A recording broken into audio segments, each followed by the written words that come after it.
Warhammer Vermintide 2 is a first-person melee co-op action game that is set in the end times universe of the Warhammer story lines, like story thingies.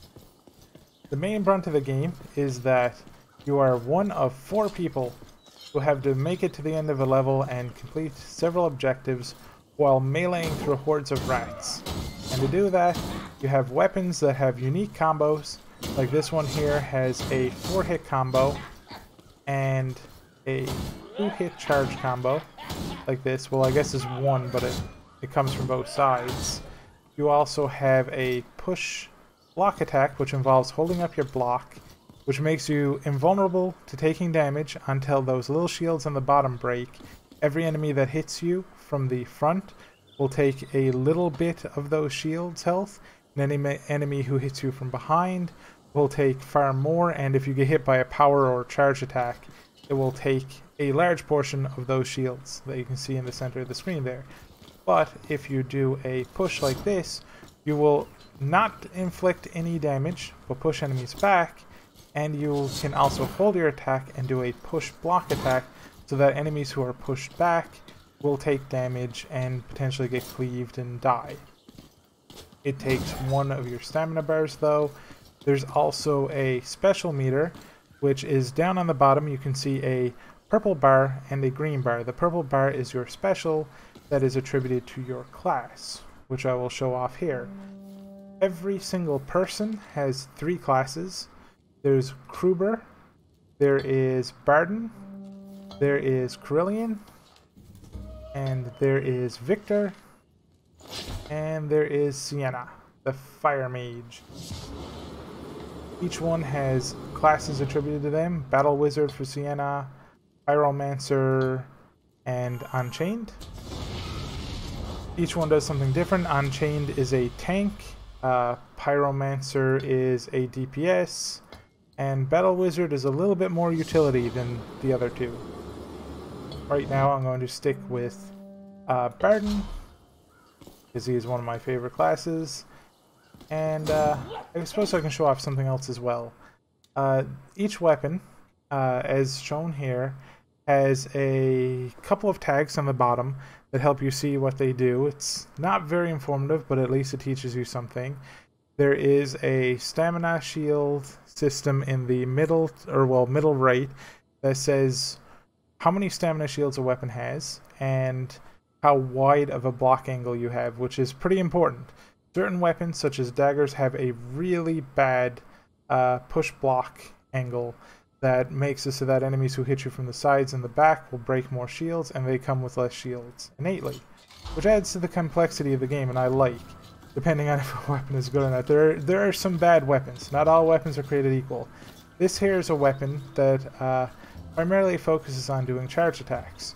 So normally, if you do a charge attack, you get a nice while that you can do the animation, up to a couple of seconds, but after you start it, you don't need to hold it. The game doesn't tell you this, but most weapons do not get bonus damage from holding down charge. You can just hold it down so that you can be more precise when you hit your enemy, like you can time it better from a distance. This weapon in particular, however, gets bonus damage the longer you charge it, so that there's a light charge, that there is a full charge, which is it's pretty fun. There's also unique weapons for some subclasses, such as the tank Barden, I believe he's called Ironbreaker, has flame pistols and a flamethrower that no other class can use. It's unique to him. Even other Barden specializations can't use them. So I'm going to put this back in, and we're going to get into the brunt of the game. Oh, did I talk about... No, I don't think I did. I didn't talk about it. So just quickly before we get in, this here is the video settings. I have them all set to lowest and low because this game is very CPU and very GPU intensive. I tried recording the game on 1080p 60 and my computer almost exploded because it takes up a large portion of my CPU innately. There are a decent amount of options, however, for turning down the settings. There are a few levels that have chunked even some of my co-op partners' computers, and theirs are far better than mine. And there are other levels that just run as smooth as butter. There's a hot butter going through a cold knife. So this here is something that I wanted to point out. I turned off motion blur immediately. It's not for performance. Motion blur makes me a little bit ill. And of all the options, I believe one of the lighting options, I think it's ambient light quality or local light shadow quality, actually has a gameplay effect on one level in particular. There is a level where you go through mines, and with the light quality on its highest, you can barely see a foot in front of yourself, and while it's low, you can see it, not the entire cave system, but just enough in front of yourself so that you can play. So just keep that in mind. And also there's a lot of key binding options. I removed the jump, dodge, combine button because it was getting me hit, and I switched it out for single controls to make it a little bit easier to play. Now we're going to hop into a match. I am going to cut the game to when the match starts, and I'm going to explain what's going on and what's fun and what's not. Also, I'm playing on Champion, not Legend, because I want to be able to talk, and on Legend you tend to take a decent bit of damage, and it's a little hard to focus on both at once. My apologies for not playing on the highest difficulty. Alright, I'll cut to when I get into a match. Oh no. This is one of the DLC levels that they added. I have not played this yet. This is going to be a new experience for me and you, and everyone else too. Yay! Alright, so this here is going to be the brunt of the game. There is no collision between yourself and teammates, which is very helpful in this game. But there is friendly fire on higher difficulties to get players to avoid shooting each other non-stop. Also, all your characters talk amongst each other, which is pretty cool. That up there is a Chaos Warrior. He's one of the more fun enemies to fight. I probably actually should have just charge attack. Yeah. That red triangle is damage reduction. Enemies that have that have armor, and you need a weapon that has some sort of armor piercing to be able to do full damage to them. So this here is pretty much the meat of the game. As you can hear that whispering, that's a special enemy. He will pop in at some point and try to jump someone and deal a bit of damage and disrupt us. It's chaotic, hectic, and super fun. Over here is an elixir. Yeah, he grabbed that. Okay. Oh. You got him. My class passive is that enemies will drop ammunition when they die, like special enemies or bombs. That helps the team out quite a bit through utility. There are also these little ledges that you can't go back through. So as you can see, it's a hectic survival, like not survival as in resource survival, but you have to survive to the end of the level. You got to complete objectives. In this case, it's enter the pit. It's quite hectic and really fun to play, especially, oh crap, especially worrying about enemies hitting you from behind like that. Ah, I'm getting pummeled. Got him. Switching between blocks, which thankfully the game, oh, that's a berserker. Oh, and that's a flamethrower right behind him. Oh. The game is quite hectic, and the game lets you cancel your attack. Down already. Cancel your attacks, thankfully, except for your heavy attacks. Wait, do we have more people dead? We do. And that was a horde coming in, so we're probably going to lose this DLC mission really quickly. Oh, me and him died in the same spot. Oh no. Oh no, please stop pummeling me. My game is now currently gray. Grayscale. This is because I have a lethal amount of wounds. All that flashing health that's down there that used to be green is now temporary. If it gets down to its minimum, then I take 1 point of damage, I will die, and I'm kicked out of the, like, living, not the game, but kicked out of living until somebody will pick me up later in the level. Like, I will respawn in a down state, and they can pick me up if they survive to that point.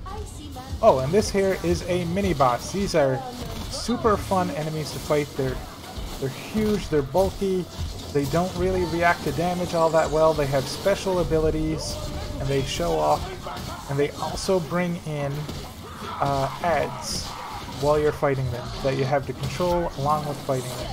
The only thing is, you can see right there, he is taking a large amount of damage, like from somebody. It's like, boom, 20% of his health, 20% of his health, and he's gone. This is a complaint that I've had about the game for a little while, where some of the classes specialize a little too well in their given role. This here is a bounty hunter. He gets a very large bursty crit to take down heavy and tough enemies, which is this guy right here, that lets him just burst bosses. Along with him, there's the Sienna over there that has a special. It's also designed to burst bosses, and it kind of takes away from the game a little bit. Ooh, sweet, I'm taking that. This is a healing draft, it's one-time use heal. And now all of my temporary health is gone. But it takes away from the game a little bit in that the game is at its most fun when every single person is a generalized class, because everybody's wailing on the boss, everybody's contributing, everybody's clearing, you know, the crowd. Oh. I think he just shot me a bunch trying to save her. I probably should have moved over and let him do that. Oops. So that's friendly fire in action. But yeah, the game is a little bit more fun when roles are generalized. The more specific they are, the more it takes away from the team as a whole. Like, you can be a horde clearing class that can take over the entirety of... Oh crap, missed it. A horde. So for example, when that giant wave of enemies came in, if the Sienna had a flamethrower staff, she could just take control of the whole thing and her team won't be able to interact with it. And that's not as fun as everybody contributing to everything in the game, like taking down the bosses, clearing out the horde, taking away interaction from other players in your group isn't that fun. And I think the specialization is a little teensy bit too strong. Or, well, at least the classes are a little too strong in their given role. Other than that, though, like, the game is fun right now. The music is kicked up in tempo because we're under attack. There should be a horde of enemies attacking us at some point. Because there is that music, but ow! I kind of jumped in front of her and she hit me there. Oh man, I love this hammer. Oh, here they come. The Carillion also has a bow that is focused entirely towards clearing out hordes, but she also has area of effect damage. As you can see right now, I am just cleaving through these little ratmen because I'm using a 1-2 combo and then a push block to reset my combo so that I can keep cleaving to the left and right, which is really fun. It's really fun understanding your weapons, how they work, learning them. Oh, I almost shot my teammate. And learning to use them appropriately. There are certain weapons that are actually good if you only ever use the first hit of the weapon. Oh no. No. That is really bad. That is a poisonous gas cloud. He has about half of his life left, so he should still be able to pick him up. There we go. Alright, he's up and Carillion is dead. I have a feeling there's a very low chance we're making it through this.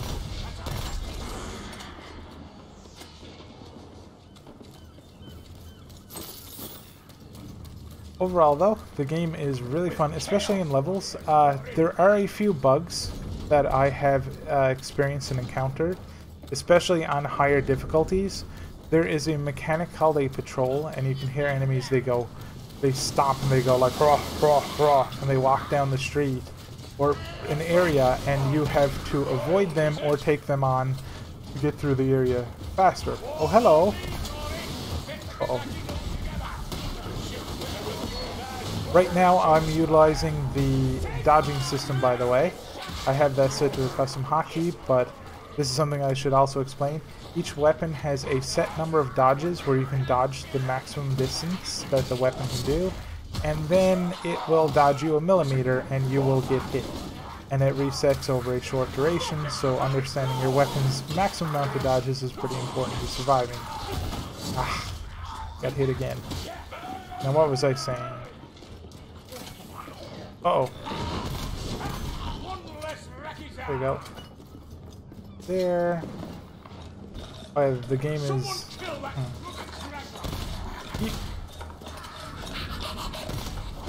Ah, crap. Sorry, it's so invincible. I'm going to get pulled over here. Oh, let me save me.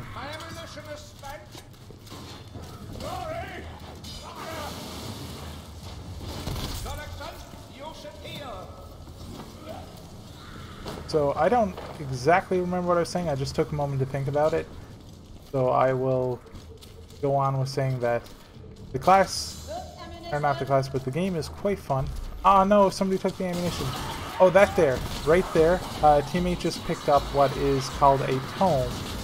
A tome replaces one of your consumables, so it will either replace a potion or a statistic elixir, such as strength or cooldown reduction, that you can take to the end of the game. It has no benefit to you or your party while you hold on to it, and the grimoire, which is a type of tome that you can pick up that removes the elixir slot, that one actually reduces your entire party's maximum health. And if you take these to the end of the level, you get more experience towards getting another item box, which lets you get a higher power level and more stats, which we'll get into in a little bit. Oh no, our other teammate died. No.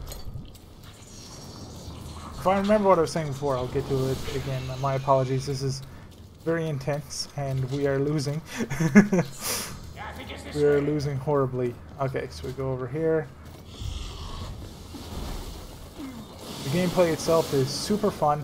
Mastering your weapons is super important and super fun. There is a bit of a problem with it that I will get into after this mission, providing I don't forget again. That will go over some of the downsides to weapons that tie into the item system, which is kind of bad. For now, we're just going to continue on, see if we can get an objective done, finish this match. Looks like my teammate here is AFK. This game is pretty old, and I mean, not even pretty old. Like, it is about a year on the market now, and it still has a pretty good player base. It only took me a couple of seconds to load in, get into a match, and get cracking skulls.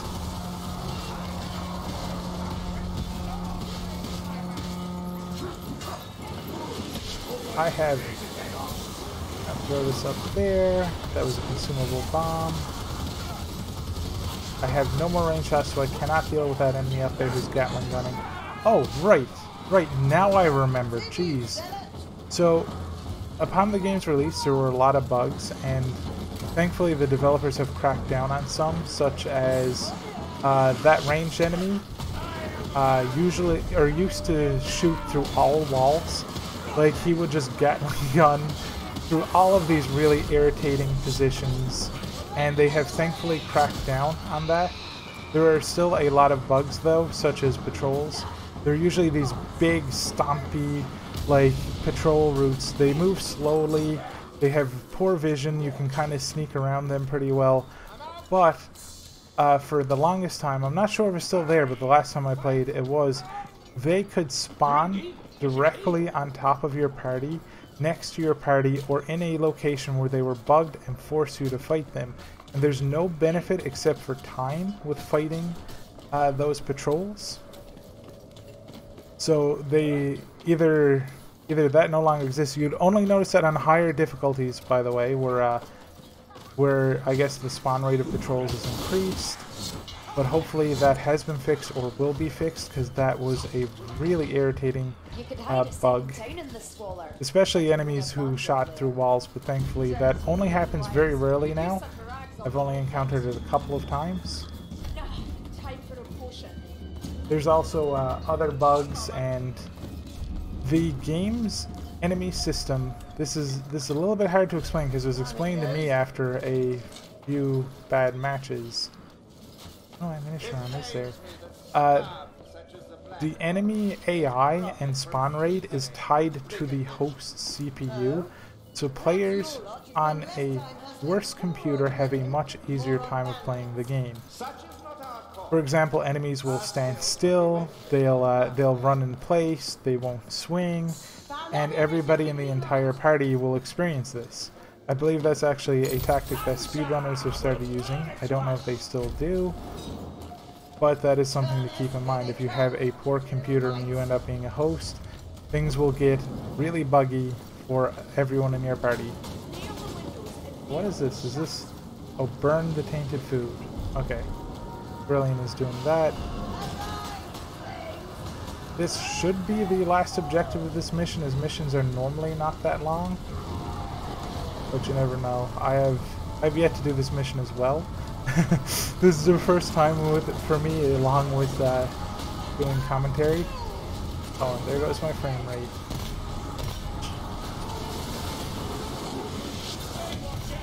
Ow.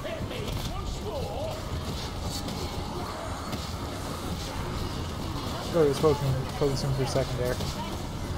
I have played this game for probably about 200 hours now, and the combat is still fun. I'm still experimenting with weapons. I'm still learning that I love new classes and new weapon types, and I just fell down here. That's a berserker. Ah, crap. Ooh, that was a heavy attack. That destroys all your stamina. Oh, nope, I'm going invisible. Go kill my teammates, please. That was my special ability right there.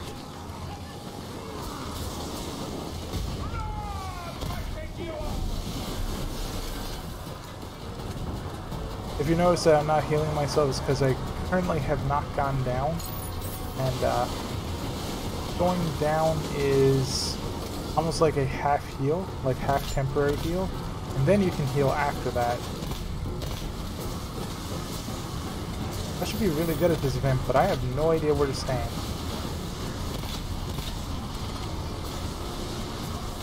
Or where enemies are coming from.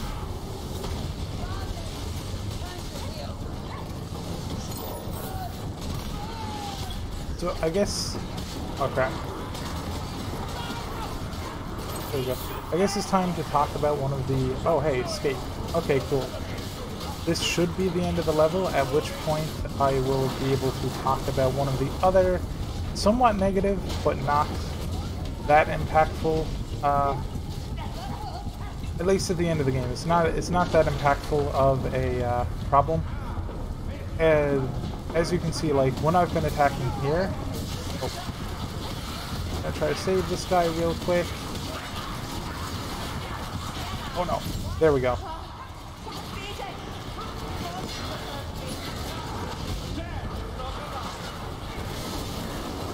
Let's see if I can get him with the heal. I could. Perfect. So, he turned around and shot me in the face. So when I was swinging, I was cleaving through multiple enemies. This is, the amount you cleave is based on what weapon you're using, how much it can cleave, but also the game's inherent stat system, which is power. Hopefully I'll be able... Oh, I guess this mission keeps going. I tell you what, I'm gonna cut ahead once this mission is over, and I will show you what I mean with the stat system instead of keeping it going. Alright, now get into some of the problems that is present in the inventory system for new players. It's negative for the new player experience, not for players who have played a while. Right here at the end of the game, you can see our experience. I've just leveled up, which gets me a crate. Or well, a chest. That chest has up to, 3 items in it. Over here you can see this is essentially a bonus to see what kind of quality chest you get. Tomes add to it, grimoires add to it, your quick play adds to it, and Reynolds gift, which is a random 1 to 100 value, 100 being an entire bar, to getting towards a new chest. So for example, I just got a general's chest. I believe Emperor's is the maximum, and here's the end game screen where you can see damage dealt. But there's a little bit of a problem, almost a necessary evil for new players that I'm going to show off here in a moment. Just going to go back to my keep, which is what I think I'll leave party. I'm just going to open up this commendation chest. You can see there's equality. Green items have 1 stat, blue items have 2 stats, orange has 2 stats plus a trait, which you can see up there on the red item, and red items are 2 stats, a trait, and max rolls on everything. So what you do in the game is you go into your crafting, you go salvage, and you salvage any items you don't want, and this turns into dust. Then you take that dust and you say, go to an item. Let's take, this one right here. You go to the item, you say, okay, I want certain stats. You re-roll it. Each item has several different stats that you can roll, plus the stats are randomized. As you can see there, power versus chaos, 5 to 10%. Attack speed can be 3 to 5%. So, when you start playing, the power level of a piece of equipment is 5, and it goes to a maximum of 300, which is a pretty decent grind. It's a couple of hours minimum to get there, which I assume is there to increase player retention, you know, to keep players playing for as long as possible so that they have an objective to, like an objective. What I don't like about the system, and the power system in general, is that not only does your power affect your damage dealt, but it affects the number of enemies that you penetrate with a cleaving attack, and how often you can stagger an opponent, or if you will or will not stagger an opponent. The reason why I don't like this is because as you're playing through the game, you're relearning the game at every different power level. So when you get to a certain breakpoint, all of a sudden you're cleaving more and your weapon feels better. This means that every single time you get to another new cleave level and a new stagger breakpoint, weapons that felt bad suddenly feel good. You also have to relearn, as you increase the difficulty, what enemies you can stagger and what enemies you can't stagger.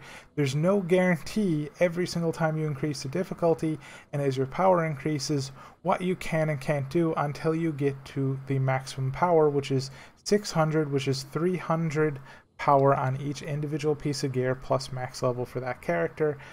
And I'm not too big of a fan of that. It makes it hard to understand what you're going to do in the moment to moment, which it needs to be as clear as possible in a game like this, who you're going to stagger, what attacks you can interrupt and you can't interrupt.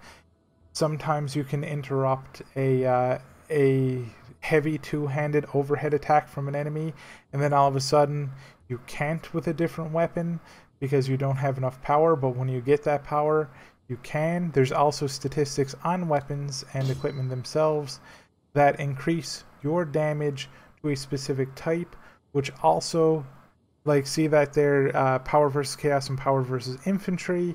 Those are classifications for enemies that also you'll need for specific weapons to get to those breakpoints so that you can cleave and interrupt their attacks and fight them.